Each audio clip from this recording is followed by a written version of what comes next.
Ignition sequence start.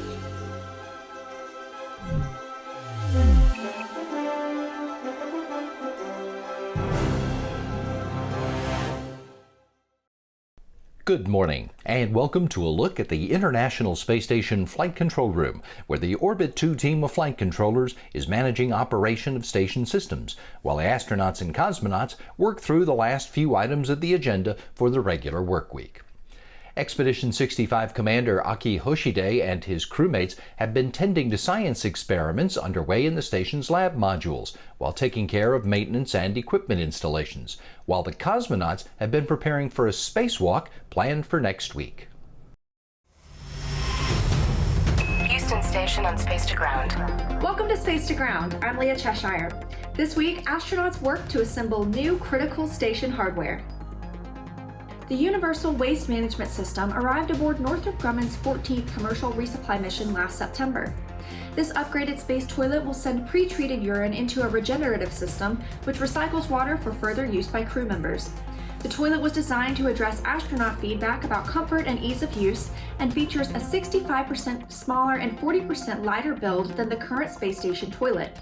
The UWMS will provide a valuable opportunity to test new technology closer to Earth prior to long-duration missions further from home. The central design concept can be easily integrated into different spacecraft and life support systems, and a future unit will be installed on the Orion capsule for the Artemis II mission around the Moon. Roscosmos cosmonauts are gearing up for a spacewalk ahead of a new cargo mission. On June 2nd, Expedition 65 mission specialists Oleg Novitsky and Pyotr Dubrov will exit the space station to prepare the Pirs module for its departure later this year. The crew members will disconnect all the mechanical connections between Pirs and the station prior to its extraction by the Progress 77 cargo ship, making way for the new Russian multipurpose laboratory module called Nauka. The undocking of Pirs is scheduled around 2 days after Nauka is launched. You can watch the spacewalk live on NASA TV, the agency's website, and the NASA app. Space to Ground. Just 1 day after the spacewalk, SpaceX will launch their commercial resupply mission 22 to the International Space Station. Dragon will deliver more than 7,300 pounds of science, hardware, crew supplies, and other cargo to the orbiting laboratory. Scheduled to autonomously dock on June 5th, the spacecraft will also bring the first 2 new solar arrays to be installed during future spacewalks this summer. This week's question comes from Bobby and Sydney in Miss Revolada's class in Kings Park, New York. They want to know what the temperature is outside the space station. The temperature in low Earth orbit can range widely based on whether or not the space station is in direct sunlight. When in a day pass, temperatures can reach 250 degrees Fahrenheit outside, but can extend to minus 250 degrees when the station is in an orbital nighttime. To regulate their temperature on spacewalks, astronauts have the ability to change the temperature of water running through the cooling garment of their suits, keeping them comfortable and protecting them from the harsh environment of space. Keep sending in your questions using the hashtag AskNASA. We'll see you next week.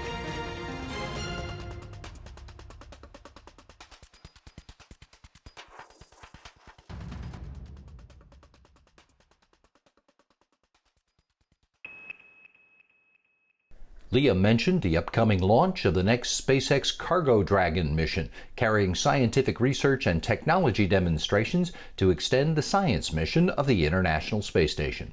Here's a quick preview of new experiments looking to see how the microgravity environment impacts symbiotic relationships and the formation of kidney stones, and to learn how water bears tolerate being in space.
It was just at the beginning of this month that NASA's SpaceX Crew 1 astronauts came home after 6 months in orbit.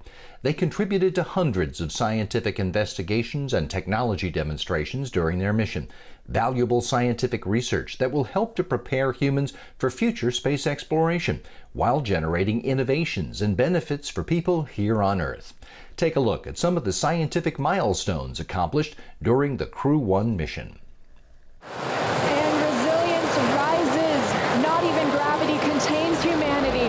We are so excited to be here. We are humbled, and we are excited to be a part of this great expedition and can't wait to get started.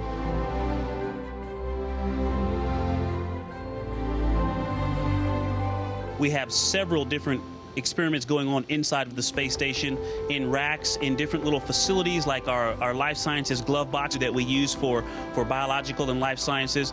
But we also have experiments that are run on us. Space to ground 3 for Shannon. We're watching the flame do its thing. We have 3 very mesmerized PIs. Yep, and 1 mesmerized crew member here. All right, are you ready for this? What do you think of that? Right there. Wow.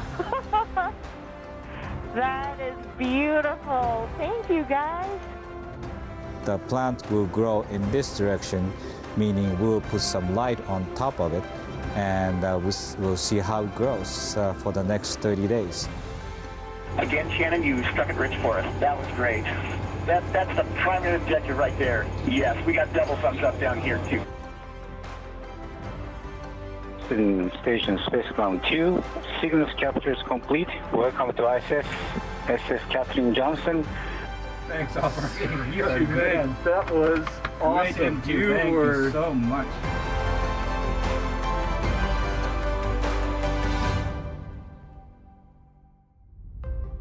We develop technologies and ways of using those technologies, healthcare and medical technologies that are ways to improve life on Earth. But even more important than that, I believe space has a way of universally inspiring people. Making folks want to do very challenging things to the best of their ability is what I think human space exploration does most for humankind. So the human aspect of human space exploration is always going to be very important, I think, for decades to come.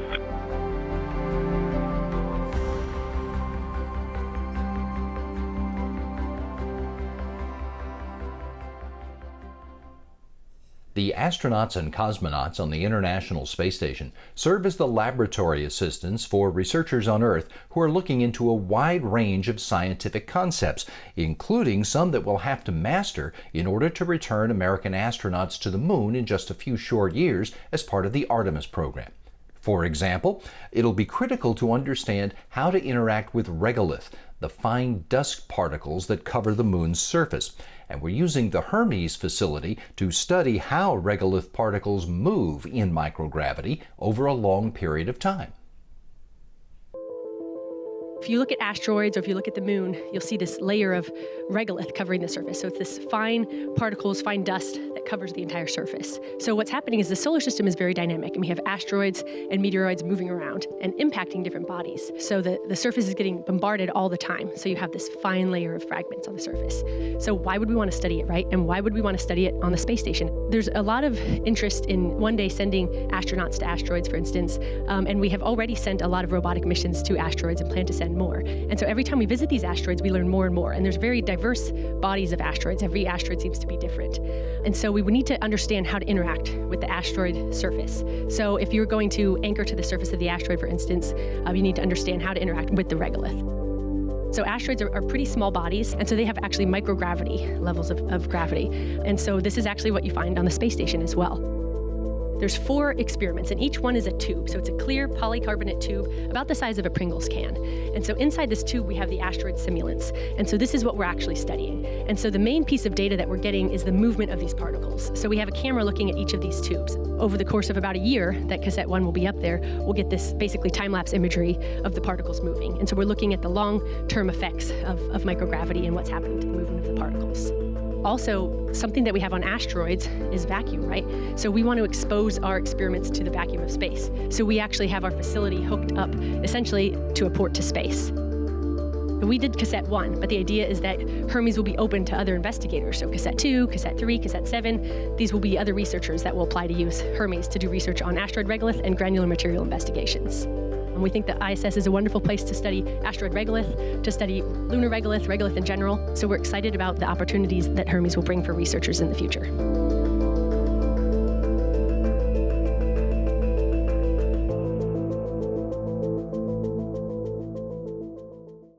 Experiments being done on the International Space Station cover many scientific disciplines, including medical science that could benefit the more than 5 million people on Earth affected by Parkinson's disease. When Alexander Gerst of the European Space Agency worked on an experiment with a certain protein crystal that may hold important insights, NASA astronaut Serena Aughnan-Chancellor walked us through what that was like. Welcome to Expedition 57 on board the International Space Station. Today we're doing some really cool science. This is Alex Gerst over here with me, and we are working on Parkinson's disease. What we're looking at here is a special protein kinase, or protein crystal structure. And the reason scientists have sent it up here to the International Space Station is because these protein crystals tend to grow larger and of much better quality. Parkinson's is a disease that affects over 5 million people worldwide, and scientists are constantly searching for a cure. And what we discovered was that here in the microgravity environment, these crystals really like to grow. So if scientists can better elucidate or clarify the structure, then they're better able to develop an inhibitor drug for Parkinson's. And not only an inhibitor drug, but an inhibitor drug with very few side effects. So what Alex is doing here today is he's obviously working on the wall, is what it seems like here in microgravity, and he is. He's got a microscope above him, and he's got a plate that he filled with this special protein crystal structure just a few days ago. Gave time for those structures to crystallize, and now he's examining them under the microscope. And he's actually interacting real time with the principal investigator on the ground to look at the crystal structure, to help improve the lighting and the clarity, and then also take pictures, which will then be sent back down to the ground. So here on board Expedition 57, we're very proud to be taking part in this experiment. I think in the past few years, scientists have realized that the microgravity environment is such a unique environment to grow things like cells or protein crystals.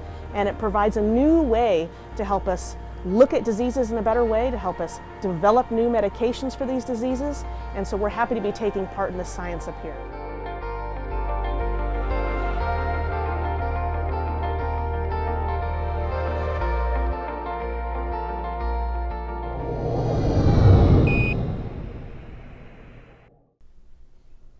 The laboratories of the International Space Station provide a home for dozens of experiments at a time in a wide range of scientific disciplines. But the outside of the station also supports scientific research. There's a big experiment out on the starboard truss, put back into service after a series of spacewalks, that's now back in business searching for cosmic particles which originated billions of light years away, and which may hold the key to the origin and composition of the universe.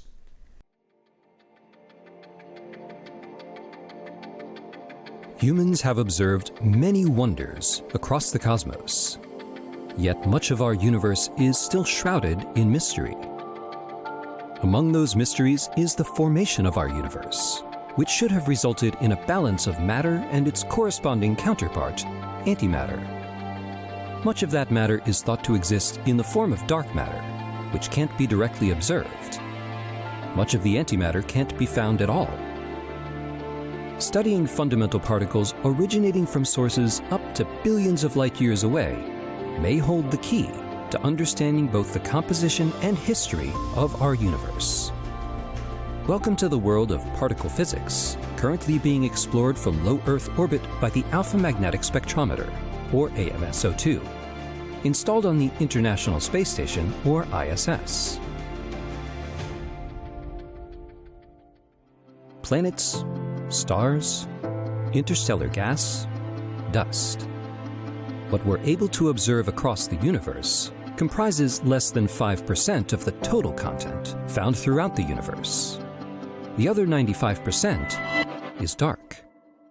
Dark matter as well as dark energy. Dark matter doesn't interact with or produce light as far as we know. It doesn't consist of normal matter, or matter that can be observed directly. So how do you improve understanding of something that can't be observed? One way is to look for evidence of its interactions. Kurt Costello, the ISS program chief scientist at Johnson Space Center, explains how the giant magnet of AMSO2 is working to help scientists test and modify their theories. Scientists are using AMSO2 to look at cosmic rays, charged particles that travel near the speed of light. AMSO2 categorizes each cosmic ray, looking at a high energy range to see whether that stellar phenomena that we can measure can account for all of the cosmic rays we're seeing. But if you see something in the spectra that doesn't fit, then this could be evidence of dark matter interactions. By studying cosmic rays, scientists are also able to search for antimatter. The Big Bang theory of the universe's origin requires a 50-50 ratio of matter to antimatter. But to date, the amount of antimatter found doesn't come close to matching the amount of matter known to exist. Costello says one of the goals of the mission is to detect antimatter and see if there are any large collections of it out there somewhere. When particles pass through the strong magnetic field produced by AMSO2, their paths bend. Antimatter particles stand out because their paths bend in the opposite direction compared to matter particles. The instrument searches for antimatter with a sensitivity 3 orders of magnitude greater than the original AMS, which flew in space in June of 1998 aboard the Space Shuttle Discovery. This could support the discovery of antimatter pools that were previously undetectable. A key factor in our ability to get the most out of AMSO2 is time. Originally expected to have a lifespan of 3 years, the instrument has continued to perform into its 8th year of operation aboard the orbiting laboratory. In late 2019 and early 2020, astronauts conducted a series of spacewalks to replace AMSO2's cooling pumps, which were failing. Extending the life of the instrument will provide scientists more time in their quest to unveil some of the universe's greatest mysteries. For more on scientific studies being done on and from the space station, go to www.nasa.gov/ISS-science. For more information about the origins of the universe, visit science.nasa.gov.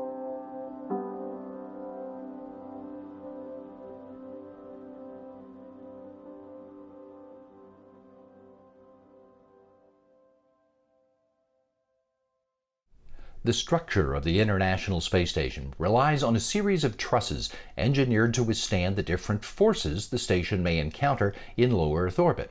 In this demonstration video, astronaut Ricky Arnold explains the significance of these resilient structures and what forces they may be up against in microgravity.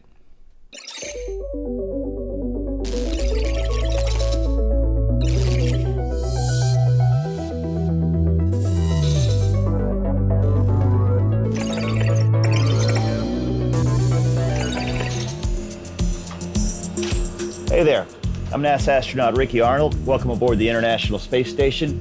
Today we're going to talk about the Space Station Truss. The truss segment is just about 100 meters from side to side.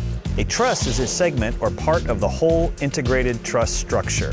The trusses are used to support the 16 solar array panels, which provide energy for us, and radiators which get rid of excess heat that builds up inside the space station. The design of the truss involves triangles and beams which can be seen on Earth in structures like bridges.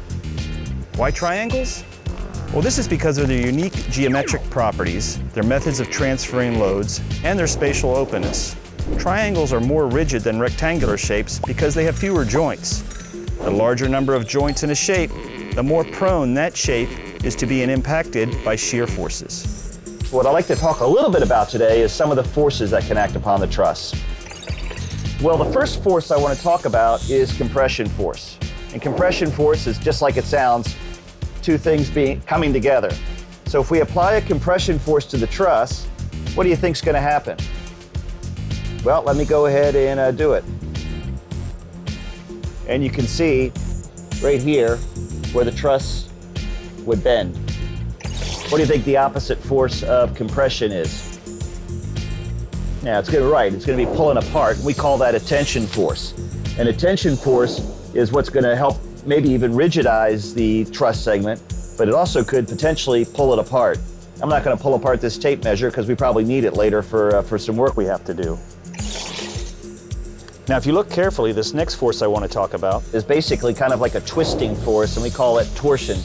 And even when I just let go of the tape measure, you can see it will actually start to happen a little bit. You can start to see, because the center of mass is actually right here, where most of the tape measure is located. And when I let it go, the tape measure itself starts to twist just a little bit. Finally, the fourth force that can act along a truss segment is that can occur at a single point where two opposing forces work on a single point along the truss, just like they can upon the Earth's surface. Think about some earthquakes. You can have a plate that is, or along a fault line where one side of the fault line is moving upward or being forced upward while the other side is moving downward. And that force in one point in opposite directions is called a shear force. And we can also have that happen on the truss segment. Something like this. One thing to think about, where do these forces come from? One force, even though we're up here largely out of the Earth's atmosphere, we do still have drag with the Earth's atmosphere, which can impart loads on or impart a force on the truss segment. Another, I already hinted at earlier, is crew working inside. We're up here, we're exercising, we're moving really heavy pieces of equipment around. So we have an amazing engineering team on the ground, and we have specific disciplines that their job is to monitor all the forces imparted upon the International Space Station.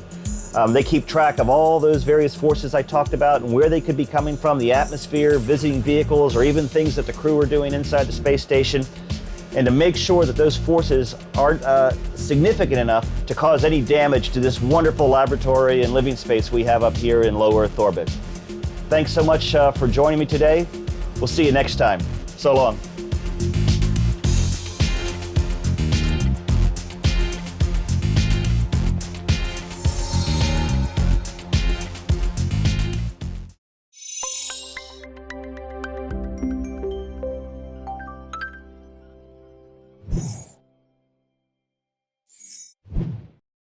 According to reports from the select few who've had the chance to see it, the experience of seeing Earth from 250 miles up is a profound one.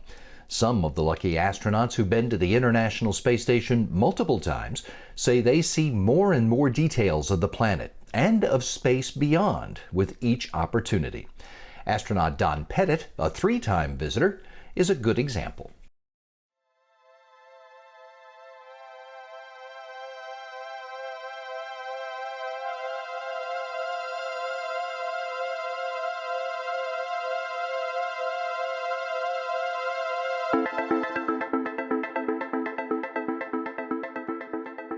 I thought I knew what the Earth was all about just because I'd looked at it with pictures and video and all these things.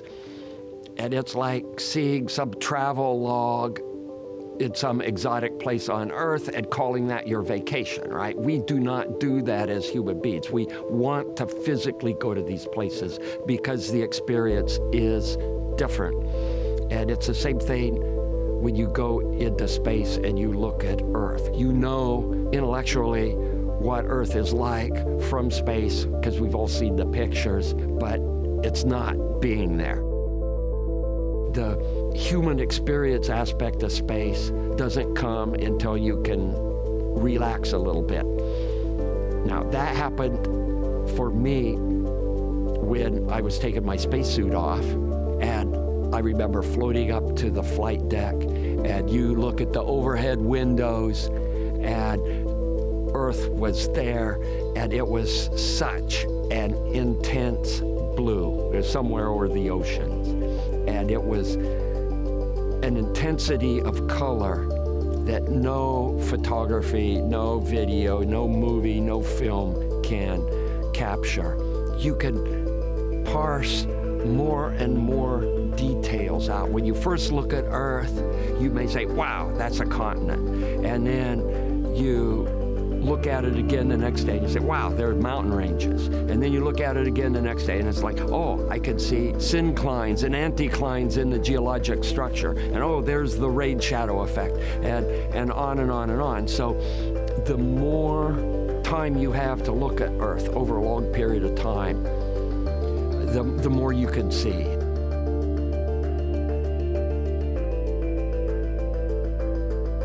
So there's more to see in space than just looking at Earth. You look out at the cosmos, and there's many things in the cosmos that are noteworthy to gaze at it. For example, the Magellanic Clouds. Those show up really bright and vivid because you don't have atmospheric scattering. You can see Andromeda. It's a little fuzzy spot on a really, really dark night with good vision. You can faintly make out Andromeda, but in space it just stands out because the contrast is so stark. So there's all kinds of other things to see. There's the moon. It goes through its phases.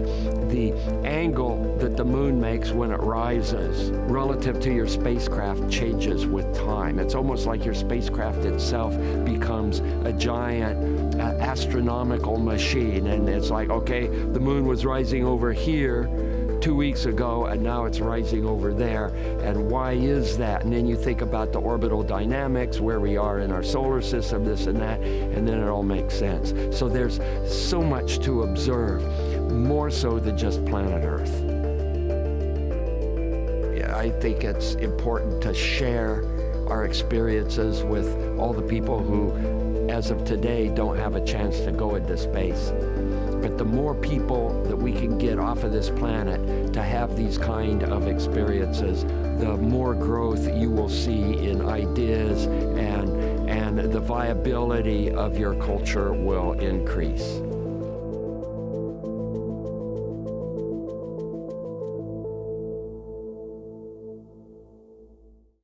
If you want to get another look at any of the stories you saw today, you can always find them on YouTube and Facebook. There are the addresses. You'll also find lots of other great features on a wide range of NASA topics, so look around.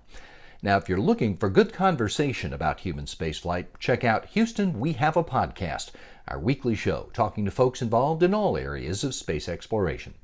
Today, Gary Jordan gets the details of one of the new experiments flying next week. Learn all about water bears in space from the principal investigator, Dr. Thomas Boothby. Go to nasa.gov/podcasts for this week's episode and all the previous episodes and the full library of NASA podcasts, which are also on Apple Podcasts, Google Podcasts, and SoundCloud.